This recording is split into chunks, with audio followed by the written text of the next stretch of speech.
Hello friends, your academic services private limited में आपका स्वागत है।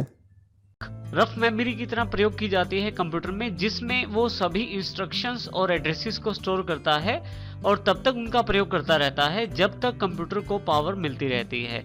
इसीलिए रैम को वोलेटाइल मेमोरी भी कहते हैं। अर्थात यदि आप कोई कार्य कर रहे हैं कंप्यूटर में, उदाहरण के लिए कोई पेंटिंग बना रहे हैं और किसी कारण से आपका कंप्यूटर बंद हो जाता है और उसको पावर मिलनी बंद हो जाती है, तो आप जब दोबारा कंप्यूटर ऑन करते हैं तो आपका कोई भी कार्य आपको वापस नहीं मिल पाएगा, क्योंकि वो एक तरह से टेम्प मेमोरी अर्थात रैम में स्टोर था और जैसे ही आपका कंप्यूटर शट ऑफ हुआ या बंद हुआ, आपकी जितनी भी पेंटिंग थी वो सब वोलेटाइल मेमोरी होने के कारण खत्म हो गई और इस कारण से रैम को वोलेटाइल मेमोरी भी कहते हैं। इसको हम प्राइमरी स्टोरेज के रूप में भी जानते हैं। जब आप कंप्यूटर ऑन करते हैं तब से लेके जब तक आप कंप्यूटर बंद नहीं करते तब तक का सारा काम आप रैम में करते हैं, जब तक कि आप उसे हार्ड डिस्क में स्टोर नहीं करते अर्थात सेकेंडरी मेमोरी में स्टोर नहीं करते, तब तक सारा काम आपकी कंप्यूटर की रैम में ही किया जाता है। रैम कई प्रकार की अवेलेबल है जो आप अपने मदरबोर्ड के अनुसार चुन सकते हैं। रैम में सबसे पहली कैटेगरी एसडी रैम है, जो पहले प्रयोग की जाती थी, जो कि P3 और P4 प्रोसेसर्स के लिए प्रयोग की जाती थी। इसका पूरा नाम है synchronise dynamic random access memory. ये इनके जो मुख्य साइज अवेलेबल रहते थे वो 64 MB, 128 MB और 256 MB में रहते थे। इनका मुख्य प्रयोग पुराने कंप्यूटर्स में किया जाता था और अब इनका प्रयोग नहीं किया जाता। उसके पश्चात हमारे पास जो रैम अवेलेबल है वो है DDR1। इसका पूरा मतलब है double data rate 1। P4 computers की जो सीरीज है या एथोलोन फिनोम के जो पुराने प्रोसेसर्स के जो बोर्ड हैं उनमें DDR1 के लिए स्लॉट अवेलेबल रहता है, अर्थात उन मदरबोर्ड्स पे आप DDR1 का प्रयोग कर सकते हैं। DDR1 में जो मुख्य साइजेस अवेलेबल रहते हैं वो 128 MB, 256, 512 और 1 GB तक अवेलेबल रहते हैं। DDR1 भी अब आउटडेटेड हो चुकी है। नेक्स्ट जो हमारे पास रैम उपलब्ध है वो है DDR2 double data rate 2। Electronically development के कारण रैम के जो टाइप्स हैं वो भी बदलती हैं समय समय पर, जिससे कि वो पुराने मदरबोर्ड्स को सपोर्ट करना छोड़ देती हैं और उनके हिसाब से नए मदरबोर्ड्स मार्केट में अवेलेबल हो जाते हैं। इनमें DDR2 भी अवेलेबल है। DDR2 का पूरा मतलब है डबल डेटा रेट 2। ये P4 dual core Core two Duo processors को सपोर्ट करती है। इनमें 256 MB, 512 MB, 1 GB, 2 GB और 4 GB तक की रैम्स अवेलेबल होती हैं।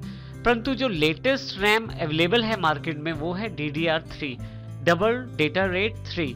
ये आजकल के मदरबोर्ड्स को सपोर्ट करती हैं, जिनमें dual core Core two Duo, i3, i5, i7, Sempron, Athlon, Phenom, लगभग सभी प्रोसेसर्स जो आजकल के सभी नए बोर्डों को सपोर्ट करते हैं उनमें आप DDR3 रैम का प्रयोग कर सकते हैं। ये RAM 1 GB, 2 GB, 4 GB, 8 GB तक के साइजेस में उपलब्ध है। यहाँ ये भी ध्यान देना जरूरी है कि SD रैम, DDR1 और DDR2 जो रैम्स हैं इनमें जिस प्रकार से टेक्नोलॉजी का विकास होता जा रहा है उस प्रकार से इनका रेट भी कम हुआ है। SD रैम महंगी आती थी जबकि DDR1 उससे थोड़ी सी सस्ती, DDR2 DDR1 से भी सस्ती और DDR जो 3 है वो इन तीनों से सस्ती रैम है और मार्केट में अवेलेबल है नए बोर्ड्स के लिए। यदि हम बात करें इनमें क्या डिफरेंस है, देखने से आप कुछ हद तक इनमें डिफरेंस चेक कर सकते हैं। जैसे हमारे पास यहाँ पे एग्जांपल उपलब्ध है। उदाहरण के लिए सबसे पहले अवेलेबल है SD रैम।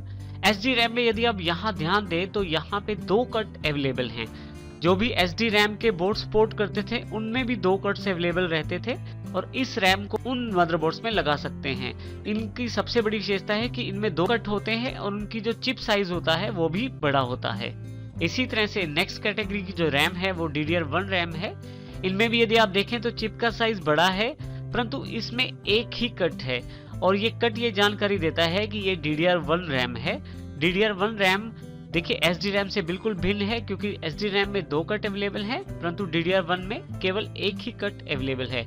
जिन मदरबोर्ड्स पे DDR1 को सपोर्ट किया जा सकता है उन्हीं पे केवल DDR1 काम करेगी। इसका अर्थ यह है कि जिस बोर्ड पे SD रैम लग सकती है उसमें मैं DDR1 का प्रयोग नहीं कर सकता और इसी तरह से जिसमें DDR1 रैम का प्रयोग किया जा सकता है उसमें SD रैम का प्रयोग नहीं किया जा सकता। इसके पश्चात नेक्स्ट जो रैम है वो है DDR2। DDR2 की जानकारी यहाँ से ले तो इनकी चिप्स जो है वो थोड़े से छोटे साइज की हैं यदि आप DDR1 के मुकाबले इन चिप्स को देखें तो ये जो चिप है ये छोटी है DDR1 और SDRAM के मुकाबले। इनका जो कट रहता है वो थोड़ा सा पीछे की तरफ होता है DDR1 के मुकाबले। यदि आप यहाँ देखें तो इस सीरीज में DDR1 का कट इस तरफ अवेलेबल है, जबकि DDR2 थोड़ा सा पीछे की तरफ कट अवेलेबल है। लास्ट जो हमारे पास रैम अवेलेबल है वो है DDR3। DDR3 जो रैम है वो भी इलेक्ट्रॉनिकली कंपोनेंट क्योंकि डेवलप हो गए हैं, हमारे पास और छोटी चिप्स अवेलेबल हो गई हैं, परंतु इनमें भी कट का फर्क है। DDR3 और DDR2 में भेद करने के लिए आप कट देख सकते हैं। कट इसमें भी थोड़ा सा और पीछे होता है, DDR2 से भी थोड़ा सा और पीछे। इस तरह से आप कट का ध्यान रखते हुए रैम को निर्धारित कर सकते हैं। साथ ही ये भी जरूरी है कि जिस बोर्ड में DDR1 लगाई जा सकती है उसमें DDR2, 3 और SDRAM नहीं लग पाएगी।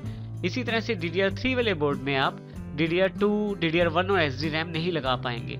इसका एक अर्थ ये भी हुआ कि यदि किसी कारण से मदरबोर्ड खराब हो जाता है और आप नया बोर्ड डलवाते हैं तो आपको हो सकता है उसके साथ साथ उस बोर्ड के अकॉर्डिंग रैम भी नहीं परचेज करनी पड़े, क्योंकि यदि आपका मदरबोर्ड पुरानी रैम को सपोर्ट करता है, उदाहरण के लिए DDR1 को, और आप नया बोर्ड परचेज करते हैं जो DDR3 को सपोर्ट करता है, तो उस केस में DDR1 जो रैम है जो आपके पास पहले से पड़ी हुई है वो DDR3 वाले बोर्ड में आप प्रयोग नहीं कर पाएंगे।